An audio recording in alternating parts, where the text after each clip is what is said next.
In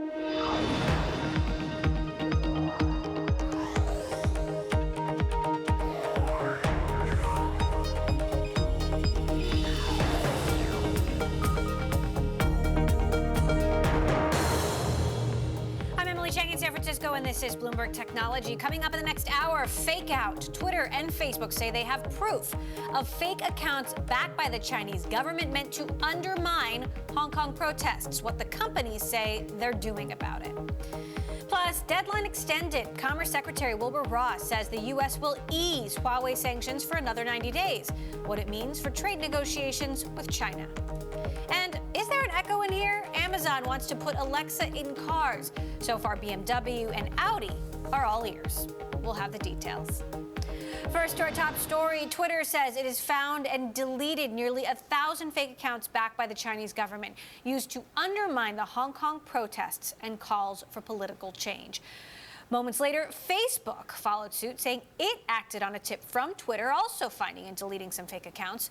Twitter says it'll no longer accept advertising from state-backed media worldwide. To discuss, we are joined by Sam Sachs, cybersecurity policy analyst and China digital economy fellow at New America.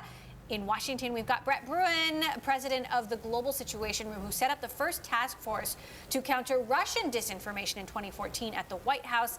And here with me in San Francisco, our very own Sarah Fryer, who covers both Facebook and Twitter. So, Sarah, what exactly do we know? So we know that they're finding these coordinated disinformation efforts from China that are trying to discredit the Hong Kong protesters, calling them violent, saying what they're doing is maybe backed by Western resources, that they're just trying to cause tension within the group, which is similar to the tactics we've seen from Russia in the U.S. Now, Twitter says they took down 936 accounts, Facebook, 5 fake accounts, 7 pages, 3 groups. We've got statements from both companies. Twitter saying overall these accounts were deliberately and specifically attempting to sow political discord in Hong Kong, including undermining the legitimacy and political positions of the protest movement on the ground.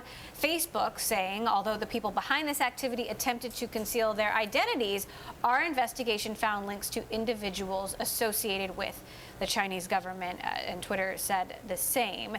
Now, Brett, obviously, it doesn't sound like a huge number of accounts, but, you know, an image in this political landscape can go a long way and have an impact on the world. You know, what is your reaction to this, given the work that you did with Russia and your experience in international media crises?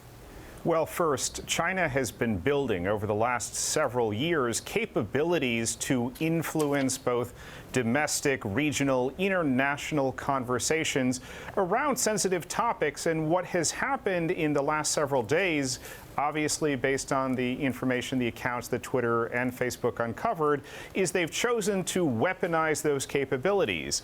Many of us who were watching this space felt like China was going to hold back on some of those capabilities for a while, let Russia take the heat, but clearly they feel threatened. And I would say, I mean, 5 Facebook accounts, they have not yet even begun to scratch the surface of where China supporters that are backed by China are trying to influence these debates. So you're looking at video now of some of these posts that Twitter and Facebook are saying were backed by the Chinese government. Sam, it's not necessarily surprising given the sort of army of, you know, internet mediators, if you will, behind the scenes in China that we've reported on for many, many years. But there is a sort of irony in that Facebook and Twitter are both blocked in mainland China. They are not blocked in Hong Kong. What is your take? This is classic Chinese state propaganda machinery, right? The Chinese government knows that they need to influence the international perception of what's going on, so they're going to where the conversation is taking place, Facebook and Twitter. So, Brett, you know, given the power that you are indicating that the Chinese government has and the levers that they could pull, you know, what are the longer-term dangers of this or longer-term threats of this, given that the U.S. is going into another presidential election? quite significant. As I said, the expectation many of us had was that China was going to wait and continue to develop and test some of these capabilities. Many of them are out in public. I mean, we see on the street corners the China Daily paper. We also obviously have on television the CGTV. Yet there is behind all of that a very well articulated strategy, and one that China has chosen in this particular instance to activate. And what concerns me is if it is activated not only on Hong Kong, perhaps on other issues, the South China Sea, Taiwan, let alone global issues, and here at home, it would be devastating. China has capabilities that far surpass those of Russia. They are able to combine not only this information capability, but influence capabilities with the aid that they give, with their trade and economic portfolio that would, paired up with information operations, be much more devastating both to markets as well as to political conversations should they choose to go down that path. Now, Sarah, in the same breath, Twitter saying that they would not accept advertising from state-backed media. Brett there just mentioned the China Daily, CCTV, which are both state-backed media sources in China. What exactly does Twitter mean when they say they're not going to take advertising from state-run media? There's a big asterisk on that global ban now on state-run media, which is that if it is taxpayer-funded independent media, like the BBC, for example, or NPR, which does get some federal funding, those are going to be okay per their policy. But there are other organizations like the Chinese newspapers you mentioned, but also Russia Today and others that would fall under the state-backed media ban, and it's a very small concession for them to make to try to say that they're not going to allow propaganda essentially to become turned into an advertisement. Now, Sam, there are certainly a laundry list of issues that the Chinese government cares deeply about, and in part that's the reason that Facebook and Twitter are blocked in mainland China right now. How do you expect this situation with Hong Kong to play out, and the longer-term situation of how the Chinese government utilizes its power to shape not just Chinese media, but international media? I'm not surprised that they're going this route because I think, frankly, the Chinese government does not want to send in the military, the domestic security forces. So using techniques like misinformation, mass propaganda to try to shape the narrative is a preferable route than a significant loss of face that would occur if the Chinese government were to say, we've lost the hearts and minds of the Hong Kong people, so we had to send in the security forces. Let's try integrating with the police, let's do some thuggish stuff behind the scenes, and let's try to sort of use misinformation. So I think that's what they're hoping rather than a full-on mobilize the security forces. And yet this certainly doesn't look good, these revelations from Facebook and Twitter. Brett, given that we're in the middle of a trade standoff with China, what do you think the appropriate response is from President Trump, from the White House in response to these revelations in the midst of obviously a very complicated ongoing situation with Hong Kong and a trade war? Well, let's remember that for the last 2.5 years, the U.S. government has done very little to tackle this problem of disinformation. There was a reluctance on the part of the Trump administration because of the president's own personal sense of perhaps illegitimacy when it came to the Russian information operations in the 2016 election. And so for the last 2.5 years, we have really fallen behind when it came both to tracking of these kind of issues as well as the response. So we've got to play catch up. We've got to do it very quickly. To my knowledge, and I'm still in touch with a number of folks who work in this space in the government, the resources that they have are paltry. It's really just superficial to say that we're doing something. So I hope that this most recent issue raises some alarm bells up on Capitol Hill. We have some hearings, and folks are pressed to do more. All right, Brett Bruin, Global Situation Room President, former Director of Global Engagement at the White House, Sam Sachs of New America. Always good to have you, and our own Sarah Fryer as well. We'll continue to monitor the situation as it evolves. Meantime, Lyft shares experiencing lots of volatility Monday as the first lockup period expired. This means some early investors got the opportunity to sell stock for the first time since the ride-sharing company went public in March. Shares dropped more than 3.5% right after the open before bouncing back. Lyft estimated about 258 million Class A shares may have been eligible for sale at the market open today. Coming up, another lifeline for Huawei, the U.S. easing sanctions for another 90 days. We will bring you the latest next. This is Bloomberg.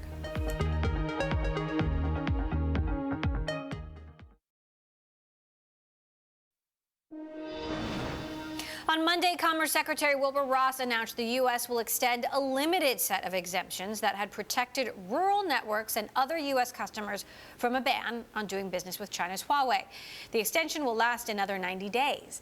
Ross further explained how some telecom companies in the U.S. are dependent on Huawei, and so a 90-day reprieve was deemed appropriate. What the announcement doesn't address is the wider national security concerns about Huawei. It doesn't answer the bigger question of whether U.S. chip companies and other major suppliers will be allowed to sell parts in China. To discuss, we are joined by Bloomberg Tech's Mark Gurman, also still with us, Sam Sachs, cybersecurity policy and China digital economy fellow at New America. So, Sam, some of the rural mobile carriers we're talking about here, like Neiman, serving Montana, Eastern Oregon Telecom, these are companies that supposedly would be crippled if they could not continue to buy parts from Huawei. What do you make of this announcement by Secretary Ross in the midst of Trump himself saying over the last couple of days that he wasn't interested in a reprieve for Huawei?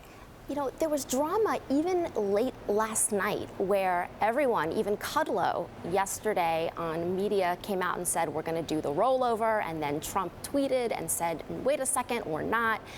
But the reality is these temporary general licenses have almost been expected to roll over because it would be massively disruptive, not only to rural networks, but also because you couldn't get security updates that are vital in things like handsets.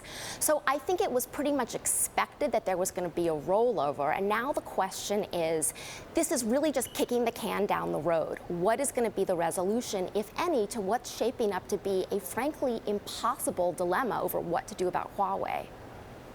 Meantime, Huawei itself wasn't particularly impressed by this reprieve, Mark. What is Huawei saying about how much this helps them, given that there are still so many outstanding questions?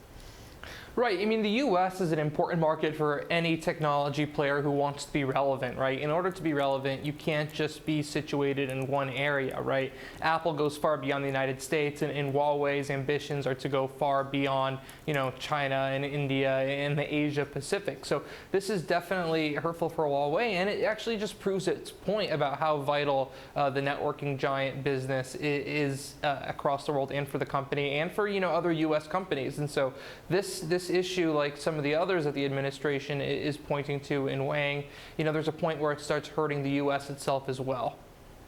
Sam, it's become almost impossible to separate Huawei from the trade war. And in the meantime, China has, said that they're going to prevent certain U.S. companies or foreign companies from doing business in China as well. In the bigger picture, this has been happening for U.S. companies in China for a long time. I mean, cue Facebook and Twitter, which we were just talking about earlier, which haven't been able to operate in China for almost a decade or more. How do all of these pieces sort of fit together in the broader narrative as the U.S. and China try to hammer out a deal? The answer is these pieces don't fit together. And the reason is that there are competing end games for what this administration is actually trying to accomplish. You have a growing number that actually want to kill Huawei as a company globally. and significantly weaken it in China. Then you have others like Trump who want to use Huawei as leverage in a trade deal. You can't have it both ways. And so I think extending the temporary general licenses buys this administration more time to figure out how to square the circle on something that frankly doesn't work. Now, on the question of market access for U.S. firms in China, this has been a long issue, and I'd say that it's much bigger than Facebook, right? I mean, this is about how do we create a level playing field when we're talking about a very complex regulatory environment that favors domestic companies. And that's what this administration is trying to do. Is Huawei the right bargaining chip to do so? I would say, frankly, it's not, and it's not going to work. Meantime, late Friday, we had a surprise tweet from the president saying, having dinner tonight with Tim Cook of Apple. They will be spending vast sums of money in the U.S. Great. Then after that dinner with Tim Cook, the president told reporters some of what they had discussed, and that Tim Cook was making an argument that the tariffs actually give Samsung an advantage because Samsung's products won't be tariffed as much as Apple products, at least in terms of the plan. Mark, what more do we know about the conversation between Tim Cook and President Trump? And I guess the bigger question is this likely to sway the president to not slap tariffs on Apple and other products? Yeah, Tim Cook has been meeting with President Trump and his administration for, plenty of time since Trump became president a few years ago. And this is not a political thing. This is a purely business meeting. It's Cook's responsibility to do best by Apple shareholders and his company. And that means being able to have easiest access to, selling products and importing components. So you have this tariff situation hitting on September 1st and December 15th, and Tim Cook needs to do everything he can to avoid this. And so he went to the level of basically saying, hey, we're an American company, and these tariffs are going to put us at a disadvantage to a South Korean company, our chief competitor of Samsung. One could think that is a fair argument. President Trump seems to think that was a good argument by Tim Cook. But on the other hand, Apple's products are very, very expensive, and the margins they're seeing on their devices are quite higher than what Samsung is seeing on its products. So I think there's a way for them to sort of meet in the middle here, right? Apple is probably able to take in a 10% tariff without much of an impact on its bottom line if it's willing to suffer a little bit of a margin hit. Well, we haven't gotten a statement or readout on the meeting from Apple, of course, but of course we shall wait and see. The deadline for the tariffs to start is September 1st, and that tariff would hit the Apple Watch and AirPods, of course. Potential iPhone tariffs coming in December. Bloomberg's Mark Gurman and Sam Sachs of New America, thank you both. Thank you. All right, coming up, finding a common foe. And for Trump and tech, it is French President Macron. Why they both say no way to France's new digital tax. Next. And we're live streaming on Twitter. Check us out at Technology, and be sure to check out our global breaking news network TikTok on Twitter. This is Bloomberg.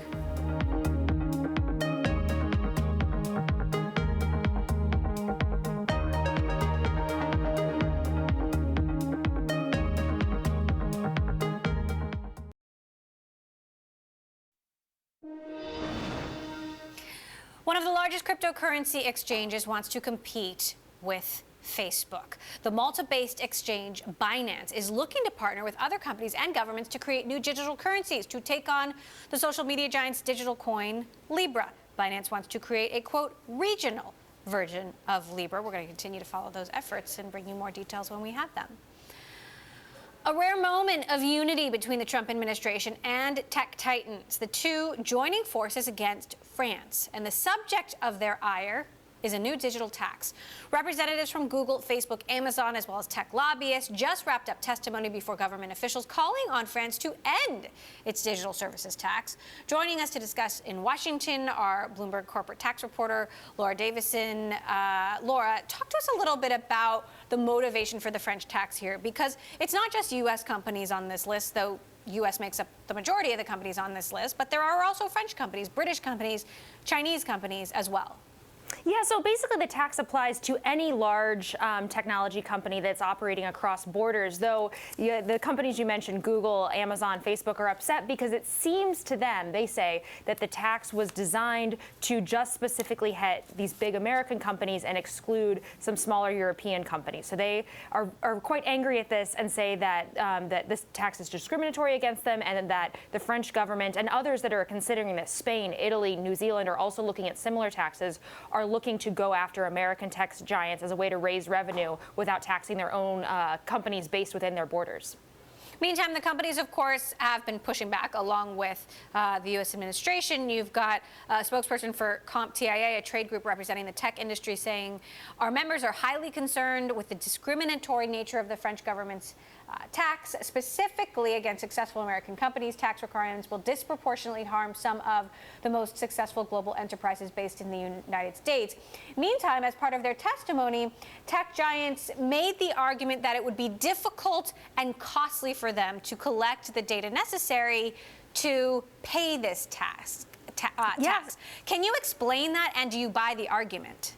So basically how this tax works is instead of where you book the income, where you pay the tax, it's where the user is. So Facebook, for example, they're saying we track where our users are generally, for business purposes, but not for tax purposes or something that could be on a financial statement. So for example, if an American were in France and opened up Facebook on their phone and saw an ad, that would technically be taxed, but they're not necessarily tracking those sort of movements. Same with a French person who leaves the country and is looking, checking their social media accounts, that would fall out of the bucket. So it gets very costly and complicated for Facebook and these other tech companies to basically have to be tracking where their users are as well as their advertisers are at all times. So how much could it cost these companies ultimately? Let's say Facebook, Google, Amazon. They've been really shy about getting specific right now. They've said millions, and that seems to be sort of, it's going to be a costly endeavor to do this, and particularly if different countries start adding on slightly different versions of this tax that have different requirements, different reporting numbers that they need. It could be just sort of a technological as well as a monetary nightmare for them. So this is really why they're all sort of banding together with the help of the U.S. government and saying, look, can we come up with some broad solution that is global, that a whole bunch of countries sign on for. There's talks ongoing right now. The G7 this weekend, there will be more talks. So that's where the U.S. government is really pushing this. And is there any sign of the French government potentially relenting given the threats from President Trump? Well, and there have been a lot of threats from Trump. He said that he wants to put a 100% tariff on French wine. He said maybe other goods. He's, in a tweet not too long ago, he was saying that, American wine is so much better than French wine. The French government so far, though, has seemed undeterred. That is also a good negotiating tactic for them as well to wait till the U.S. comes to the table or throws out some sort of, retaliatory measure and say, okay, here's the time that we can actually sit down and talk. All right, Bloomberg's Laura Davison, I know you'll continue to follow that one for us. Thank you so much for the additional context there. Coming up, next time you go on a road trip and call shotgun, Alexa might be able to reserve you the front seat. We'll explain Amazon's journey into your car next. This is Bloomberg.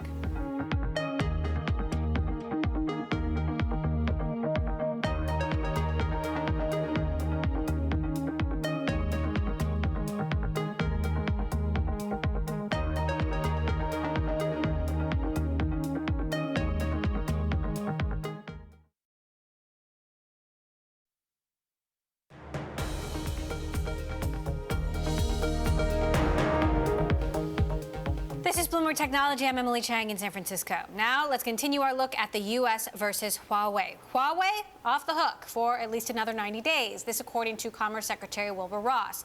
A limited set of exemptions will be granted to telecom companies that are, quote, dependent on Huawei, but this still leaves open the question of whether U.S. chip companies and other major suppliers will be able to sell parts to Huawei. To discuss in LA, Sarah McGregor, who leads economic coverage of U.S. economic policy for Bloomberg, joins us now. So, Sarah, we're talking about rural mobile networks here primarily. How much does this reprieve actually help Huawei? So according to Huawei itself, who released a statement today, this really doesn't help their business a whole lot. You know, they still see the blacklisting of the company really as an unjust move, as they put it. And in addition, the Trump administration, well, it gave this 90-day extension, which really was sort of an olive branch to U.S. companies that do business with Huawei, and the consumers here who use those networks or smartphones where those parts where that reprieve will be necessary to keep those things going. In addition, the Trump administration added 46 more affiliates of Huawei to its blacklist from all over the world. So really, it offered this small reprieve, but it sort of piled the pressure on Huawei a little bit more too by adding those affiliates to the blacklist. Now, continuing mixed messages from the president and the administration. The president saying that he wasn't so excited about a reprieve for Huawei. Meantime, over the weekend, talking about trade in general, saying we're doing very well with China and talking. He's suggesting that the U.S. will make a deal when it's ready and that China is desperate. How true is that? Yeah, as you said, it was a bit confusing over the weekend because Trump suggested, again, it was sort of reading between the lines, that he may not even grant this extension that was, of course, granted today. So, you know, again, it's really mixed messages. It's always so hard to tell where these talks are at. You know, Huawei, for instance, was never part of the official talks, but it was more of a wink-wink type of situation. And, of course, the broader issue of Huawei and really opening up and allowing those really big companies to do business with Huawei, to get those special licenses on a much broader scale, we're still waiting for approval of the Trump administration. And so it was always tied to agriculture purchases. That's what we've heard all along, even from Trump himself. China has halted those. That's what it said, because of the trade talks breaking down. The two sides are speaking. There's some low-level talks going on right now. They are supposed to meet in early September. So there's still room for progress within those talks. There's a window right now. And, you know, I'm sure that Huawei's these licenses are part of that. Now, Trump administration officials did outline next steps for the talks over the weekend. What actually is coming next, given the talks are supposed to restart in September, but there is a long couple of weeks between now and then? Yeah, it's such a roller coaster. So what we heard from Larry Kudlow over the weekend is that over the next 10 days or so, deputies are speaking. These are sort of the mid-level negotiators. They're not going to be the decision makers, but they're going to lay a path forward. You know, some the top officials may speak by phone before the tariffs take effect, but early September, the Chinese are expected to come here, high-level talks. That, of course, could be sort of days or a week after these new tariffs take effect on $110 billion of Chinese goods. And China has said they're going to retaliate. We don't know how yet. So, you know, again, it's this seesaw where we see progress being made, but at the same time, an escalation happening. And at any point, it just seems like the whole thing could fall apart, or maybe they'll come up with a deal. We don't know. All right, Bloomberg's Sarah McGregor, busy on the trade beat for us. Thank you so much, Sarah, for that update. Okay, when it comes to America's favorite smart speaker, Amazon's Alexa and Echo technology reigns supreme. This year, nearly 64% of all U.S. smart speaker users will call on Alexa. It's about 47 million people, according to eMarketer. But when it comes to hitting the open road, to putting the pedal to the metal, Amazon takes a backseat to both Google and Apple. Amazon is hoping to change all that with the introduction of Echo Auto, a dashboard voice-activated digital assistant that they hope will make auto enthusiasts more excited to have Alexa accompany them on their drives. To tell us more, we've got Bloomberg Tech's Matt Day in Seattle, who covers Amazon for us. So how much traction, Matt, has Amazon actually gained in the car market? With Echo Auto, it's really early and it's unclear. They said they had 1 million pre-orders for the device, which is still in kind of an invite-only mode. They've been shipping them in batches, so we don't know exactly how many of the 1 million orders they say they got have actually been shipped out. And in terms of customer reception, it's been kind of a mixed bag. People say it's really good at picking up kind of your voice over air conditioning or over open windows. A little bit less good in terms of the software quality. People complain about crashes and some hang-ups. That it really seems to be still, basically a year after they introduced the product, a work in progress. But aren't BMW and Audi already selling cars that integrate Alexa? I mean, these are luxury cars. They are, and then this is something we should make distinct from the smart speaker add-on, the Echo Auto that you put on your dash after you've already bought a car. The kind of the long game that Amazon's going for, and that led to those partnerships with Audi and BMW that you mentioned, they're trying to get inside the dashboard by default, right? The relationships with automakers they hope to strike where, when you buy a car off the lot, it's going to come with Alexa natively. So far, there's just a few of those. They say that they'd like to get more. They've been very explicit about their aim for that, but they are really a bit behind, Google particularly, in getting inside the dashboard.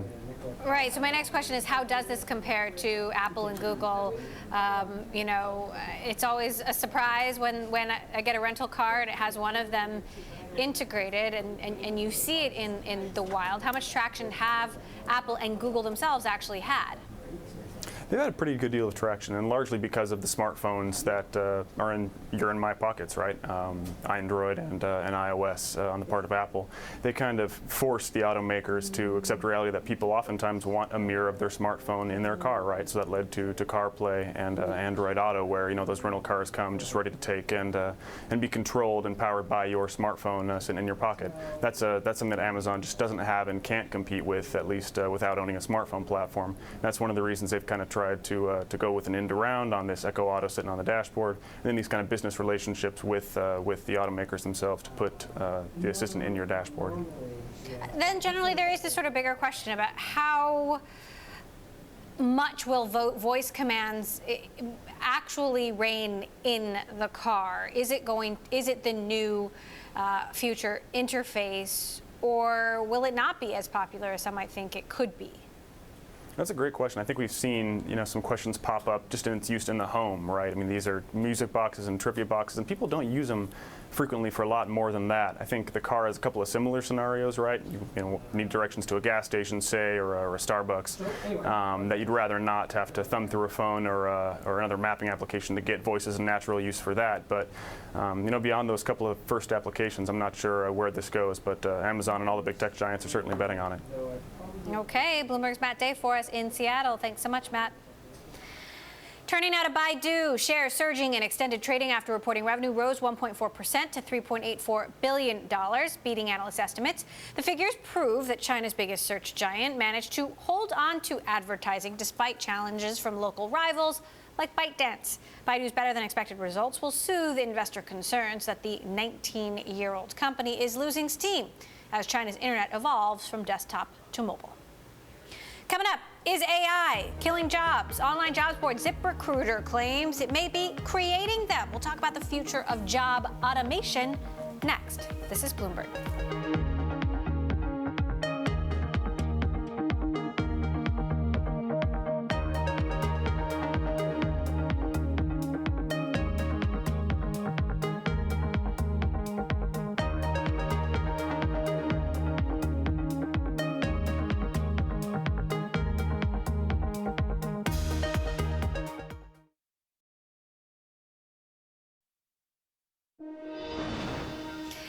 As AI continues to advance, so do fears about job displacement. According to a study from McKinsey Global Institute, 50% of the work we currently do could be automated. That same study predicts that by 2030, 30% of workers will potentially be displaced by technology.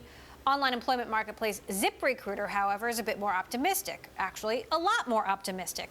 According to the company's annual Future of Work report, AI created 3 times as many jobs as it replaced in 2018.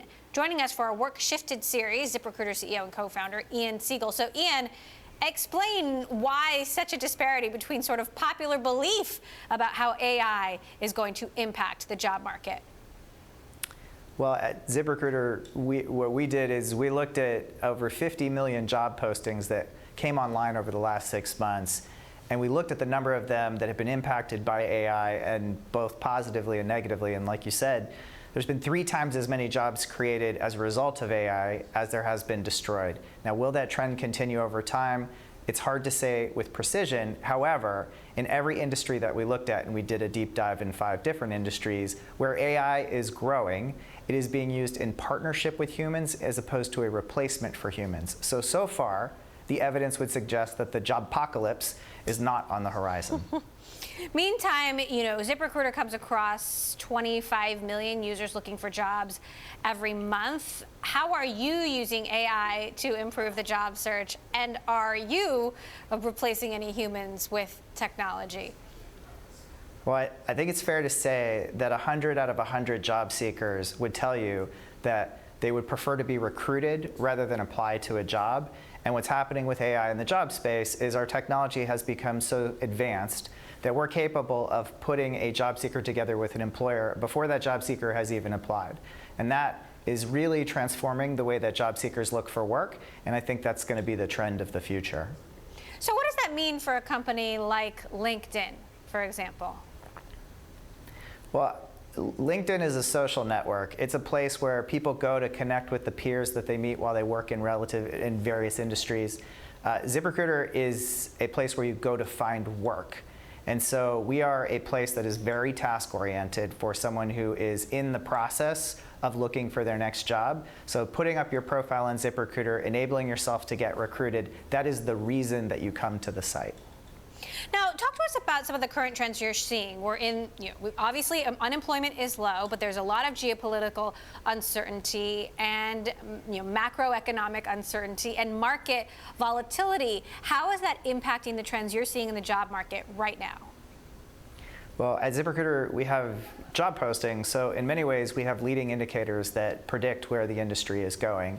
And one of the things that's staying consistently true is that the number of job postings in 2019 is up over the number of job postings in 2018.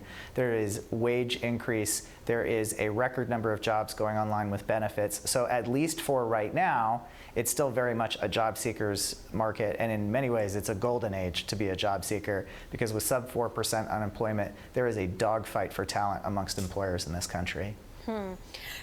Meantime, here in Silicon Valley, we've been talking a lot about techlash, or the backlash against the tech industry. There's been increasing scrutiny from governments around the world of big tech in general. Are you seeing any changes in the places that people want to go? Do people want to still work for some of these big, historically popular tech companies, or are they looking for something else?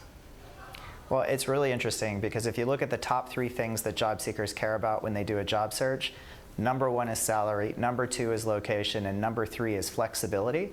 And if you look at the modern age of job seekers, and in particular millennials, they actually have flip-flop number 2 and number 3. So flexibility is the thing they care about second, and then location is third. And what that's doing is it's opening opportunity for people, in particular for companies who are willing to allow telecommuting, which is turning into a viable solution for many of those Silicon Valley companies. So while there may not be as many people going to look for work in Silicon Valley or other tech hubs, the tech industry is still one of the 3 fastest growing in the entire country. Now, in the meantime, many people might know ZipRecruiter because they've heard your commercials. I think I could probably recite your commercial word for word, the one that I hear. So your marketing is reaching me. How effective has your marketing budget been in driving business? Well, I started the business at ZipRecruiter because I had worked for a number of startups that were too small to have an HR department, and I kept running into the same problem. I was doing my own recruiting. I had to post the same job to different job boards, and I just wished for a magic button that I could push that would send it to all job boards at once and then have all the candidates come into one easy-to-review list. That turns out to be a really appealing solution and value proposition to most of the businesses in America. So ZipRecruiter is growing fantastically well, and we've really been pushing the edge on innovation with things like AI in terms of matching. So is the marketing plan working? Yeah, I'd say it's working really well. Yeah. Okay. ZipRecruiter CEO and co-founder Ian Siegel, thank you so much for joining us. Still ahead, venture capital firm Clio Capital is betting big on female entrepreneurs. How it is betting they will find the next big deals. Next, this is Bloomberg.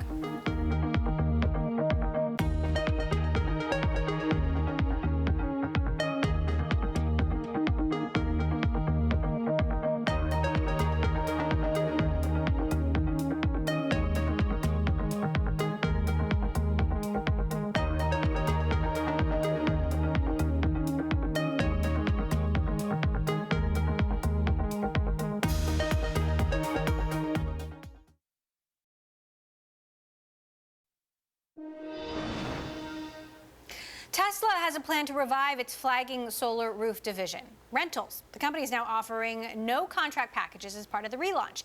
Chief Executive Elon Musk tweeting, with the new lower pricing, it's like having a money printer on your roof. Comes less than a month after Tesla reported its third consecutive quarterly decline in solar installations. We'll keep following that story. Well, while venture capital funding has soared to record heights in recent years, the number of women in the field has remained almost stagnant. According to All Raise, women still account for only 11% of venture capitalists, and 71% of U.S. firms have no female investors still.